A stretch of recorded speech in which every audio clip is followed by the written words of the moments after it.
Good morning student, I hope you all are well. आज का हमारा टॉपिक है ई कंटेंट। आज हम ई कंटेंट के बारे में जानेंगे। ई कंटेंट होता क्या है, ई कंटेंट का यूज़ करके हम अपनी टीचिंग स्ट्रैटेजी को, टीचिंग मटेरियल को और कैसे ज़्यादा इन्हेंस कर सकते हैं। प्लस ई कंटेंट का यूज़ डिस्टेंट एजुकेशन के लिए, मीन्स जो स्टूडेंट हमसे दूर है, दूर दराज एरिया में रहते हैं, उनके लिए ई कंटेंट का क्या यूज़ है। प्लस ई कंटेंट को हम कैसे फॉर्म करेंगे, कैसे बनाएंगे, इसके लिए कौन कौन से फेजेस होते हैं। इसके अलावा ई कंटेंट बनाने के लिए हमको किस किन टूल की ज़रूरत होती है, कौन कौन से सॉफ्टवेयर की ज़रूरत होती है, इस सब का डिटेल स्टडी आज हम ई कंटेंट में करेंगे। फर्स्ट ऑफ ऑल हमको जानना होगा ई कंटेंट होता क्या है। ई कंटेंट क्या होता है? इलेक्ट्रॉनिक कंटेंट मीन्स जो हमारा टीचिंग मटेरियल है, इसको ऑनलाइन फॉर्म में, डिजिटल फॉर्म में स्टूडेंट तक प्रोवाइड कराना, ये हमारा मेन एम होता है ई कंटेंट का। ई कंटेंट जो होता है वो हाई क्वालिटी का होता है और इसमें वर्चुअल लेक्चर के माध्यम से कंटेंट को स्टूडेंट तक प्रोवाइड कराया जाता है। मींस वर्चुअल लेक्चर, जैसे मैं आप लोगों को इस टाइम में ई कंटेंट प्रोवाइड करा रही हूँ। मींस आप मुझे देख नहीं सकते हैं, मेरा सिर्फ वर्चुअल लेक्चर देख सकते हैं, मेरी वॉइस को सुन सकते हैं। तो ये जो कंटेंट, टीचिंग कंटेंट है, ये अभी इस फॉर्म में ई कंटेंट बोला जाएगा। जब मैं आपके सामने क्लास में प्रेजेंट होती हूँ तो मैं आपसे फिजिकली कांटेक्ट कर सकती हूँ, आप मुझे देख सकते हैं, मेरी आवाज़ को सुन सकते हैं, मीन्स आप फिजिकली मुझे देख सकते हैं। बट इस टाइम में मैं वर्चुअली आपके सामने अपनी वॉइस के माध्यम से, अपने वॉइस के थ्रू आपके सामने प्रेजेंट हूँ। तो ये क्या है? ये मेरा एक वर्चुअल लेक्चर है। तो ई कंटेंट में जनरली हम क्या करते हैं कि जो टीचिंग मटेरियल होता है उसको इलेक्ट्रॉनिक फॉर्म में ऑनलाइन, मीन्स इंटरनेट के थ्रू आप तक अवेलेबल कराते हैं, स्टूडेंट तक अवेलेबल कराते हैं। ये जो टीचिंग मटेरियल होना चाहिए ये हाई क्वालिटी का होना चाहिए, प्लस ये वर्चुअल माध्यम से आप लोगों के पास अवेलेबल होना चाहिए। ओके, नेक्स्ट, ई कंटेंट बनाने के लिए कुछ फेजेस होते हैं, कुछ फेजेस को फॉलो करके हम ई कंटेंट को डेवलप कर सकते हैं। सब फर्स्ट ऑफ ऑल हम देखेंगे एनालिसिस फेज। ये है आपका analysis phase. Analysis phase means क्या होता है कि हम फर्स्ट ऑफ ऑल चेक करेंगे कि जो भी हम कंटेंट बना रहे हैं, जो भी टीचिंग मटेरियल बना रहे हैं, उस पर हम एक डीप एनालिसिस करेंगे। सपोज करिए मुझे इंटरनेट पढ़ाना है, अगर आप लोगों को एक लेक्चर मुझे बनाना है जो कि इंटरनेट पे हो, तो सबसे पहले हम क्या करेंगे? एनालिसिस करेंगे कि स्टूडेंट को इंटरनेट लेक्चर क्यों देना है, क्या रीज़न है कि इंटरनेट लेक्चर देना है। और इसके बाद हम क्या करेंगे? एनालिसिस फेज़ में ही कुछ आपके सब फॉर्म होते हैं, जैसे कॉन्टेक्चुअल एनालिसिस। कॉन्टेक्चुअल एनालिसिस में हम क्या करते हैं कि उसमें डेटा कलेक्ट करते हैं। जैसे हमको इंटरनेट पढ़ाना तो इंटरनेट से रिलेटेड जितने भी डेटा होंगे सारा कलेक्ट करेंगे। नेक्स्ट वन इज होता है learner analysis. Learner analysis, learner means क्या होता है? जिसको हमको सिखाना है उसके बारे में हम स्टडी करेंगे कि किस लेवल के स्टूडेंट को हमको सिखाना है, वो हमारा होगा लर्नर एनालिसिस। इसमें क्या करेंगे, क्या देखेंगे? स्टूडेंट का लेवल देखेंगे, ठीक है, कि किस लेवल के स्टूडेंट है। नेक्स्ट वन इज होता है आपका टास्क एनालिसिस। एनालिसिस का ही एक फेज है टास्क एनालिसिस। टास्क एनालिसिस में हम क्या देखेंगे कि जैसे कि हमने जो कंटेंट बनाया है, क्या वो हमारे टास्क को फुलफिल करता है। जैसे मुझे इंटरनेट पढ़ाना है तो क्या ये हमारा कंटेंट जो है इंटरनेट के बारे में पूरा नॉलेज देता है स्टूडेंट को, ये हमारा टास्क एनालिसिस हो जाएगा। नेक्स्ट वन है कि आपका कंटेंट एनालिसिस। मीन्स जैसे हमने जो भी कंटेंट बनाया है वो मीन्स क्लियर कॉन्सेप्ट पे बेस्ड होना चाहिए, प्लस इसमें फैक्चुअल इन्फॉर्मेशन होना चाहिए, to the fact, to the point चीज़ों को स्टूडेंट को समझ में आना चाहिए। ये सारे फॉर्म होते हैं एनालिसिस फेज के। नेक्स्ट वन आपका आता है डिज़ाइन फेज। नेक्स्ट वन आपका है design phase.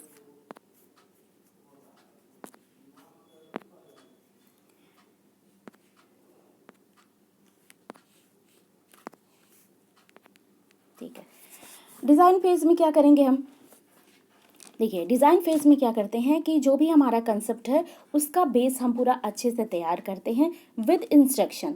With instruction means क्या होता है कि जो जो हमने जो भी टॉपिक हमको पढ़ाना है, सपोज़ करिए इंटरनेट पढ़ाना है, तो इंटरनेट के बारे में कंप्लीट नॉलेज उस कंटेंट में होना चाहिए और वो इंस्ट्रक्शन के फॉर्म में होना चाहिए कि एक के बाद दूसरी, दूसरे के बाद तीसरा, मीन्स एक सीरीज़ में इंफॉर्मेशन होना चाहिए और जिससे कि हम कंटेंट को पढ़ के उसका प्रॉपर इवैल्यूएशन कर सकें। ये हम डिज़ाइन फेज़ में इसको एनालिसिस करते हैं। नेक्स्ट वन होता है आपका डेवलपमेंट फेज़। अब देखिए डेवलपमेंट फेज़ में क्या करते हैं, मीन्स आपने कंटेंट कलेक्ट कर लिया, ठीक है, एनालिसिस फेज़ में सारे कंटेंट को कलेक्ट कर लिया, फिर आपने डिज़ाइन भी उसका तैयार कर लिया। नेक्स्ट स्टेप में आपका होता है डेवलपमेंट फेज़ में आपने जितना भी कंटेंट कलेक्ट किया है उसको सारे कंटेंट को एक साथ असेंबल करना। इस फेज़ में क्या करते हैं, सारे कंटेंट को एक साथ असेंबल करते हैं, वो हमारा डेवलपमेंट फेज़ होता है। नेक्स्ट वन होता है टेस्टिंग फेज़। मीन्स सपोज़ करिए कि मैंने डेवलपमेंट फेज़ में कंप्लीट कर लिया कि मेरा जो भी कंटेंट बनाया वो पूरा प्रॉपर करेक्ट है, प्रॉपर सही है। फिर क्या किया मैंने जो भी मेरा सॉफ्टवेयर बनाया, जो भी कंटेंट बनाया, उसकी टेस्टिंग बहुत ज़रूरी है कि टेस्ट करके हम देखेंगे कि क्या वो प्रॉपर सही है या उसमें कुछ कमी है। इसके बाद आता है हमारा इम्प्लीमेंटेशन फेज़। इम्प्लीमेंटेशन फेज़ में क्या होता है कि जो भी हमने कंटेंट तैयार किया है, जो भी हमने कंटेंट बनाया है, वो स्टूडेंट तो प्रोवाइड कराना। ये क्या होता है, हमारा इम्प्लीमेंटेशन फेज़ होता है कि जो हमने कंटेंट तैयार किया है उसको एज इट इज़ स्टूडेंट तक प्रोवाइड कराना। इम्प्लीमेंटेशन फेज़ हम कैसे इम्प्लीमेंटेशन फेज़ को हम कैसे इम्प्लीमेंट कर सकते हैं, कैसे दे सकते हैं? जैसे हमारा जो कंटेंट है इसको हम वाया इंटरनेट के थ्रू या पेन ड्राइव कोर्स के माध्यम से या फिर यूट्यूब चैनल के माध्यम से हम स्टूडेंट तक प्रोवाइड कराते हैं। ये हमारा होता है implementation phase. And last one is evaluation phase. Evaluation phase में क्या करते हैं, जितना भी हमने कंटेंट बनाया है प्लस उसको इम्प्लीमेंट करने के बाद, मीन्स स्टूडेंट तक पहुंचने के बाद, अब स्टूडेंट उस कंटेंट को पढ़ने के बाद, ठीक है, वो उनके लिए कितना बेनिफिशियल हुआ, वो कंटेंट, वो एजुकेशनल कंटेंट, ई कंटेंट उनके लिए कितना बेनिफिशियल हुआ, प्लस वो अपने प्रीवियस नॉलेज में, मीन्स उनका जो प्रीवियस नॉलेज था उसमें कितना ज़्यादा इम्प्रूवमेंट कर पाए और इस कंटेंट के माध्यम से उनकी पर्सनालिटी में क्या चेंजेस हुए, ये सारा मीन्स हम मूल्यांकन फेज़ में या इवैल्यूएशन फेज़ में करते हैं। ओके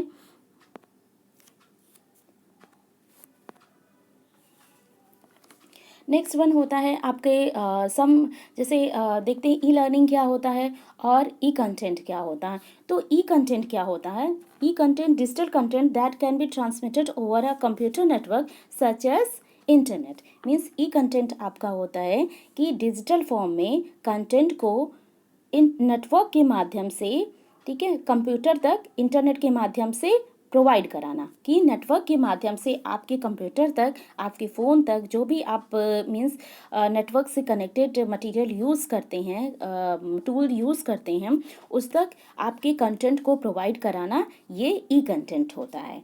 तो एक कॉन्सेप्ट बस क्लियर होना चाहिए कि ई कंटेंट क्या होता है, कि हमारे जो टीचिंग मटेरियल हैं वो वाया इंटरनेट के माध्यम से हमारे फ़ोन पे, हमारे लैपटॉप पे हमको अवेलेबल हो जाएं, वो हमारा ई कंटेंट होता है।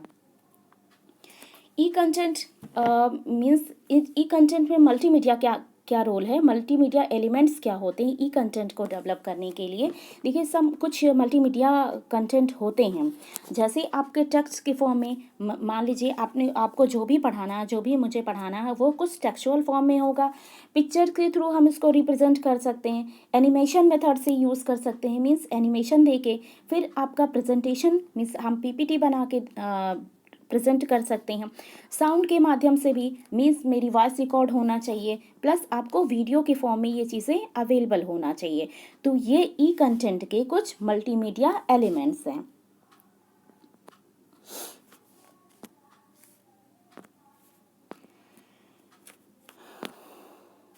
देखिए ई कंटेंट, अगर हम एक पिक्चर के फॉर्म में हम देखेंगे कि ई कंटेंट हम जब प्रिपेयर करते हैं तो उसके लिए क्या क्या टूल होते हैं, किस तरह से हम ई कंटेंट को प्रिपेयर करते हैं। सबसे पहले हम देखते हैं कि हमको ई कंटेंट की ज़रूरत क्यों है, किस टॉपिक पे हमको ज़रूरत है। सपोज़ करिए जैसे आपने बताया कि आपको इंटरनेट पे कुछ प्रॉब्लम है, तो इंटरनेट पे हम एक ई कंटेंट बनाएंगे। तो सबसे पहले हम देखेंगे कि हमारी रिक्वायरमेंट क्या है, स्टूडेंट्स की रिक्वायरमेंट है क्या है, रिक्वायरमेंट है क्या कि इंटरनेट। ओके, देन हम क्या करेंगे, उसके बाद हम अब रिक्वायरमेंट को समझ लिए कि मुझे एक इंटरनेट पे एक एक लेक्चर मुझे प्रोवाइड कराना है। देन हम क्या करेंगे, उससे रिलेटेड एनालिसिस करेंगे कि इंटरनेट से रिलेटेड जो भी कंटेंट है वो सब चीज़ों को कलेक्ट करेंगे। ठीक है, वो हमारा कंप्लीट एनालिसिस हो गया। फिर उसके बाद देखेंगे डिज़ाइन। उसके बाद क्या करेंगे, एनालिसिस करने के बाद एक हम प्रॉपर डिज़ाइन फ्रेम करेंगे कि स्टेप बाय स्टेप चीज़ें स्टूडेंट को अच्छे से समझ में आए। ये हमारा क्या होता है, डिज़ाइन फेज होते हैं। फिर हम क्या करेंगे, उसकी कोडिंग करेंगे। कोडिंग मीन्स एक तरह से कह सकते हैं कि जो भी आप सपोज़ करिए कोई प्रोग्राम बना रहे हैं तो प्रोग्राम की क्या करेंगे, डिज़ाइन करने के बाद हम उसकी कोडिंग करते हैं। सेम यही ई कंटेंट में भी होता है कि हम उसकी कोडिंग करते हैं। कोडिंग के बाद क्या करेंगे, कोडिंग के बाद हम टेस्ट करेंगे कि हमारा जो भी ई कंटेंट बनाया है वो प्रॉपर है कि नहीं है, वो स्टूडेंट तक प्रॉपर वे में पहुंच पाएगा कि नहीं पहुंच पाएगा, जो कंटेंट बनाए हैं वो सही है या उसमें कुछ मिस्टेक है, कहीं भी किसी पीपीटी में या किसी टॉपिक में कुछ मिस्टेक है, मुझे एडिशनल नोट्स कुछ ऐड करना चाहिए। जो भी चीज़ें हैं उन सब की टेस्टिंग हम इसमें टेस्टिंग में करेंगे, टेस्टिंग फेज में करेंगे। उसके बाद आता है आपका डेवलपमेंट। इसके बाद क्या करेंगे, हमारा जितना भी कंटेंट है, जो भी ई कंटेंट मटेरियल है, उसको एक साथ इनेबल करके एक कंप्लीट ई कंटेंट मटेरियल तैयार कर लेंगे। तो ये पूरा स्टेप है ई कंटेंट प्रिपेयर करने का। ओके, देन आपका आता है कंटेंट डेवलपमेंट टूल्स। मीन्स अगर हम ई कंटेंट को डेवलप कर रहे हैं तो उसके लिए हमको कुछ टूल्स की ज़रूरत होती है। ई कंटेंट के लिए टूल्स की ज़रूरत होती है, हमको कुछ सॉफ्टवेयर की ज़रूरत होती है जिसका यूज़ करके हम अपनी ई कंटेंट को बहुत अच्छा बना सकते हैं, बहुत ही अच्छा, बहुत ही अट्रैक्टिव और स्टूडेंट को आसानी से समझ में आने वाला ई कंटेंट बना सकते हैं। तो इसके लिए हमको कुछ सॉफ्टवेयर की ज़रूरत होती है। तो इस टाइप के सॉफ्टवेयर, फर्स्ट वन होता है फ्रीवेयर सॉफ्टवेयर। तो ये जो सॉफ्टवेयर होते हैं, ये सॉफ्टवेयर फ्रीवेयर सॉफ्टवेयर जो होते हैं ये फ्री अवेलेबल होते हैं। मीन्स क्या होते हैं, इस टूल के लिए जो सॉफ्टवेयर यूज़ करते हैं वो फ्री अवेलेबल होते हैं। मीन्स क्या होता है, इसके लिए हमको कोई चार्ज नहीं देना होता है। जैसे आपके कुछ सॉफ्टवेयर जैसे हो गया आपका मोज़िला फायरफॉक्स हो गया, गूगल क्रोम हो गया, voice over IP services Skype हो गया, ठीक है, पीडीएफ फाइल रीडर एडोब अक्रोट हो गया। ये सारे जो सॉफ्टवेयर होते हैं वो ये फ्रीवेयर सॉफ्टवेयर होते हैं। ये इसका यूज़ क्या करते हैं, हम ई कंटेंट को डेवलप करने के लिए इसका बहुत ही ज़्यादा यूज़ है। नेक्स्ट वन होता है आपका open source software. Open source software क्या होता है, इसको भी अच्छे से समझेंगे कि यह जो सॉफ्टवेयर होते हैं जो कि इनका मीन्स ये ओपन सोर्स सॉफ्टवेयर होते हैं और ये सॉफ्टवेयर के साथ साथ इनका सॉफ्टवेयर सोर्स कोड भी दिया रहता है। मीन्स इसमें इस सॉफ्टवेयर को डेवलप करने के लिए जो प्रोग्रामिंग की गई है, इसके बैकग्राउंड में जो प्रोग्रामिंग की गई है, सोर्स कोड भी देते हैं कि स्टूडेंट इस सॉफ्टवेयर को का यूज़ कर सकें। प्लस इसमें अगर कोई प्रॉब्लम है, ठीक है, उनको लग रहा है कि इस सॉफ्टवेयर में कोई प्रॉब्लम है तो उसमें थोड़ी मॉडिफिकेशन भी कर सकते हैं और इस सॉफ्टवेयर को अपने फ्रेंड्स में या अपने जिसको भी आप वो शेयर करना चाहें वो सॉफ्टवेयर वो शेयर भी कर सकते हैं। तो कुछ ओपन सोर्स सॉफ्टवेयर हैं जैसे कि मोज़िला फायरफॉक्स ये क्या है, ओपन सोर्स सॉफ्टवेयर है। नेक्स्ट वन है मूडल्स, ये भी ओपन सोर्स सॉफ्टवेयर है। वीएलसी मीडिया प्लेयर ये भी ओपन सोर्स सॉफ्टवेयर है। अपाचे सॉफ्टवेयर फाउंडेशन ये भी आपका एक ओपन सोर्स सॉफ्टवेयर है। ओके, आई थिंक इतना समझ में आया होगा। नेक्स्ट आपका होता है प्रिपरेटरी सॉफ्टवेयर। प्रिपरेटरी सॉफ्टवेयर क्या मीन्स होता है कि ये क्या होता है कि इस टाइप के जो सॉफ्टवेयर होते हैं वो फ्री अवेलेबल नहीं होते हैं। मीन्स क्या होते हैं, इसको क्लोज सोर्स सॉफ्टवेयर बोलते हैं। मीन्स ये जो सॉफ्टवेयर जो डेवलप करती है ये किसी कंपनी के अंडर में होती है। मीन्स क्या होता है, किसी कंपनी ने इसको बनाया होता है। सॉरी, एक मिनट।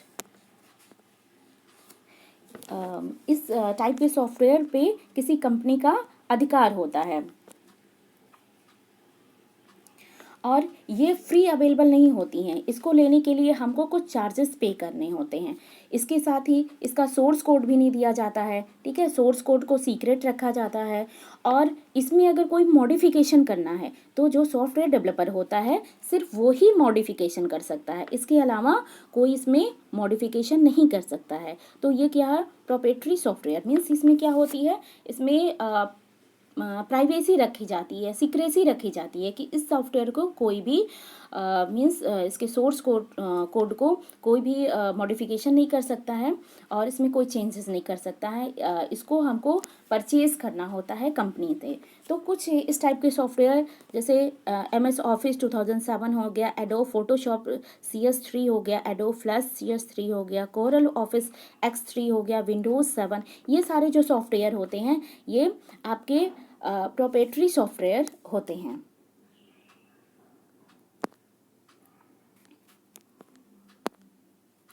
नेक्स्ट वन होता है पब्लिक डोमेन सॉफ्टवेयर। अब इसके बारे में चाहेंगे कि पब्लिक डोमेन सॉफ्टवेयर क्या होता है। तो यह सॉफ्टवेयर जो होते हैं यह फ्री होते हैं, तो इन्हें किसी रिस्ट्रिक्शन के साथ, बिना रिस्ट्रिक्शन के इसको यूज़ कर सकते हैं। और इसका इसका उद्देश्य